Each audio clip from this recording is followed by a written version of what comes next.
સીતારામ.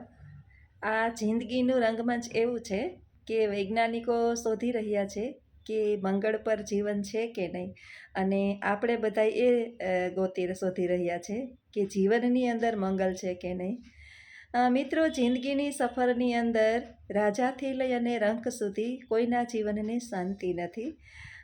પછી એ જીવન જે છે એ ભગવાને પૃથ્વી ઉપર લીધું હોય કે સામાન્ય મનુષ્યએ આ પૃથ્વી પર જન્મ લીધો, એટલે જેવો જન્મ લીધો અને સમજણા થયા ત્યારથી હળિયું કાઢવાનું ચાલુ કરી દીધું. પછી એ હળિયું કાઢવાનું કોઈ પણ ક્ષેત્રની અંદર હોય, કોઈ જે છે એ દોડભાગ એટલા માટે કરે છે કે એને પેટ પૂરતું ભોજનની શોધ છે, કોઈ દોડભાગ એટલા માટે કરે છે કે એને કારકિર્દી મેળવવી છે, કોઈ દોડભાગ એટલા માટે કરે છે કે એને જીવનની અંદર જે છે એ ધન દોલત અને ઐશ્વર્ય મેળવવા છે, અને કોઈ દોડભાગ એટલા માટે કરે છે કે એને જિંદગીની અંદર ફેમસ બનવું છે.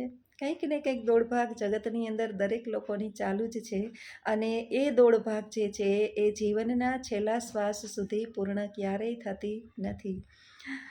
ઘણી વખત આપણે મનથી કહેતા હોય કે હવે ઘોયરું કાંઈ કરવું નથી, બસ હવે આટલું, પરંતુ આપણે બેસતા નથી.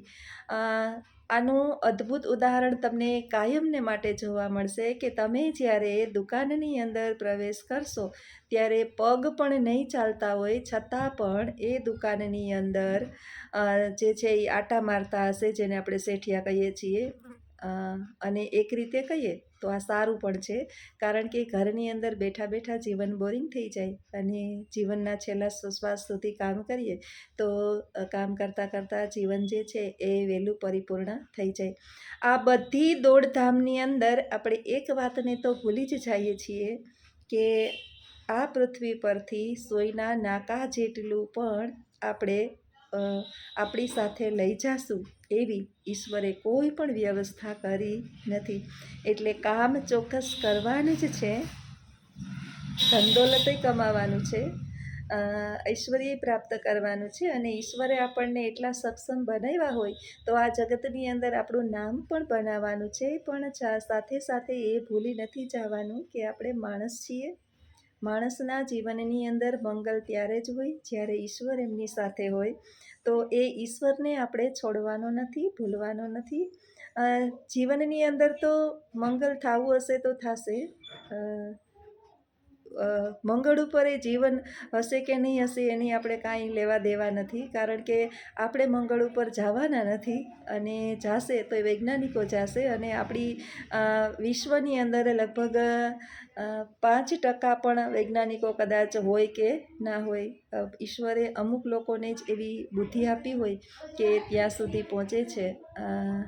તો આપણું જે સામાન્ય જીવન જે છે એ જીવતા જીવતા આપણે ઈશ્વરને સાથે રાખી અને જીવીએ તો ચોક્કસ જીવનની અંદર મંગલ થાય જ, કારણ કે ઈશ્વર બધાનો પિતા છે, સર્જનહાર છે, અને એના સંતાનો દુઃખી થાય તો કોઈ પણ પિતાને ગમે નહીં. એ પછી માતા હોય કે પિતા હોય, આપણા આરાધ્ય દેવ કોઈ પણ હોય, માતા પિતા કોઈ પણ હોઈ શકે, એને આપણે સાથે રાખીને ચાલીએ તો આપણા જીવનની અંદર ચોક્કસ મંગલ થાય. અને કદાચ ગ્રહોના ગતિ પ્રમાણે, જેને કહીએ છીએ આપણા જ્યોતિષીઓ, મહાન જ્યોતિષીઓ ભારતની અંદર થઈ ગયા, અને હજી પણ ઘણા મહાન જ્યોતિષીઓ છે, એના અનુસાર કદાચ આપણને કોઈ ગ્રહો નડતા પણ હોય તો માતા પિતાના આશીર્વાદ અને ભગવાનની સેવા ચાકરી પૂજા કરવાથી આ મંગલ જે છે એ ખરેખર ગ્રહ આપણા માટે શુભકારી બની રહે છે, અને કોઈ પણ પ્રકારની આપને ક્ષતિ પહોંચાડતો નથી. કહેવાય છે કે બધા કહે છે કે તમારા ઉપર શનિની 7.5 ચાલે છે, આવું ચાલે છે, આવું ચાલે છે, ચાલતું પણ હોય આપણા કર્મો પ્રમાણે, પરંતુ ભગવાન શનિદેવ પણ ન્યાયપ્રિય દેવ છે. કારણ વિનાના કોઈને દંડિત કરતો નથી, દંડ આપતો નથી.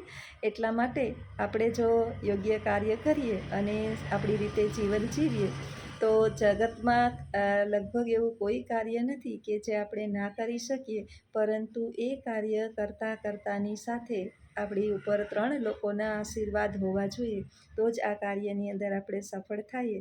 એ પછી કાર્ય જે છે એ મંગલ પર પહોંચવાનું હોય કે જીવનની અંદર મંગલ લઈ આવવાનું હોય, એ 3 વ્યક્તિઓ છે માતા, પિતા અને ગુરુઓ.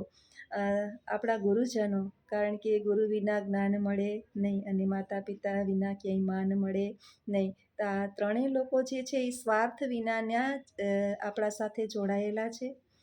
કોઈ પણ પ્રકારનો એને સ્વાર્થ નથી આપણી પાસે. બસ આપણું ભવિષ્ય ઉજળું થાય એના માટે થઈ અને એ અવિરત પ્રયત્ન કરતા હોય છે. તો પૃથ્વી પર મંગલકારી જીવન જીવવા માટે થઈ અને જે આપણે ફાંફા મારીએ છીએ એ ફાંફા મારવાના જ છે, પરંતુ આપણને તો જ સફળતા મળશે કે જ્યારે આપણી સાથે આપણા માતા પિતા અને ગુરુના આશીર્વાદ હશે. અને મંગળ ઉપર જીવન છે એ જે લોકો શોધવા ગયા છે એમને પણ ચોક્કસ સફળતા ત્યારે જ મળશે કે જ્યારે એમને પણ એના માતા પિતા અને ગુરુના આશીર્વાદ પ્રાપ્ત કરેલા હશે. આપણે બધા ઘણી વખત વિચાર કરતા હોય છે કે જે લોકો ખરેખર બુદ્ધિશાળી છે, સક્ષમ છે અને મંગળ સુધી પહોંચી ગયા છે, અનેક ગ્રહોની જેણે શોધ કરી છે, મિત્રો આ લોકો જે છે તે ખરેખર સંસ્કારી હોય છે.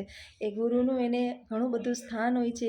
કેટલા વર્ષો સુધી એણે એના ગુરુઓની સાથે કાઢ્યા હોય છે અને માતા પિતાના આશીર્વાદ અવિરત મેળવતા હોય છે. એમનામ જીવનની અંદર સીધી કોઈને પણ સફળતા મળતી નથી. અને સાલું આપણે 2 શબ્દ સારા બોલતા આવડી ગયા અને થોડુંક કમાવા માંડ્યા એટલે આપણે માતા પિતાના પણ મોઢા તોડી લેતા હોઈએ છીએ. તો આવી ઉદંડાઈને કારણે આપણે મેળવેલી સંપત્તિ પણ ઘણી વખત ગુમાવી બેસતા હોય છે. એટલે જીવનને મંગલકારી બનાવવા માટે અને મંગલ ગ્રહ પર પહોંચવા માટે હંમેશાને માટે વિનય, વિવેક અને વિનમ્રતા સાથે માતા પિતા અને ગુરુના આશીર્વાદ મેળવીએ. જો તમને પણ આ વિચાર ગમ્યો હોય તો વિડીયોને લાઈક કરજો.